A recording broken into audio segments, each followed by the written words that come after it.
PV Anwar MLA ഉന്നയിച്ച ആരോപണങ്ങൾക്ക് പിന്നാലെ വലിയ വിവാദമായിരിക്കുകയാണ് ADGP അജിത് കുമാറിന്റെ വീട് നിർമ്മാണം. ഒരു പോലീസ് ഉദ്യോഗസ്ഥൻ വീട് നിർമ്മിക്കുന്നതിൽ എന്താണ് കുറ്റമെന്ന് ഇത് കേൾക്കുന്നവർക്ക് തോന്നാം.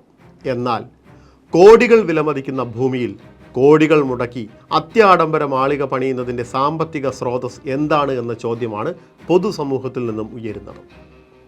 ഭൂഗർഭ നില ഉൾപ്പെടെ 3 നില കെട്ടിടമാണ് കവടിയാറിലെ കണ്ണായ ഭൂമിയിൽ അജിത് കുമാർ പണിയുന്നത്. കവടിയാർ കൊട്ടാരത്തിന് സമീപമുള്ള അതിസമ്പന്നർക്ക് ഭൂമിയുള്ള മേഖലയിലാണ് അജിത് കുമാറിൻ്റെ വീട് ഉയരാൻ പോകുന്നത്.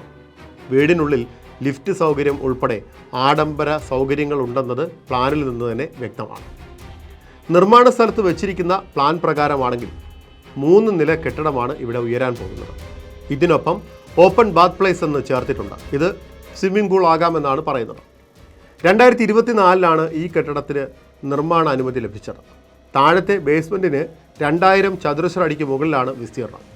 ഇങ്ങനെ നോക്കിയാൽ 3 നില പണി പൂർത്തിയാകുമ്പോൾ 6000 ചതുരശ്ര അടിക്ക് മുകളിൽ വലിപ്പമുള്ള മണിമാളികയാണ് ഇവിടെ ഉയരുന്നത്. പ്രാഥമിക നിർമ്മാണങ്ങളാണ് ഇപ്പോൾ ഭൂമിയിൽ നടക്കുന്നത്. 3 ആൾ പൊക്കമുള്ള ബേസ്മെൻറ്റ് നിർമ്മാണവും പുരോഗമിക്കുന്നു. വീടിൻ്റെ ഏറ്റവും താഴത്തെ നിലയിൽ അതിഥികൾക്കായുള്ള മുറികളായിരിക്കുമെന്നാണ് പ്ലാനിൽ നിന്നും വ്യക്തമാകുന്നത്. പാർക്കിങ്ങും താഴെ സജ്ജീകരിച്ചിട്ടുണ്ട്. ഇവിടെ സ്ഥലം വാങ്ങി ഇത്ര വലിയ വീട് നിർമ്മിക്കാൻ കോടിക്കണക്കിന് രൂപ ചെലവ് വരും.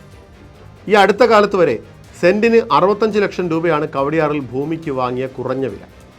പക്ഷേ അജിത് കുമാർ ഭൂമി വാങ്ങിയ സ്ഥലത്തിന് ഇതിലും പണം ചെലവാക്കേണ്ടി വരും. ഇവിടെ വീട് നിർമ്മാണം വിലയിരുത്താൻ അജിത് കുമാർ സ്ഥിരമായി വന്നു പോകാറുണ്ടെന്നാണ് നാട്ടുകാരിൽ നിന്ന് ലഭിക്കുന്ന വിവരം.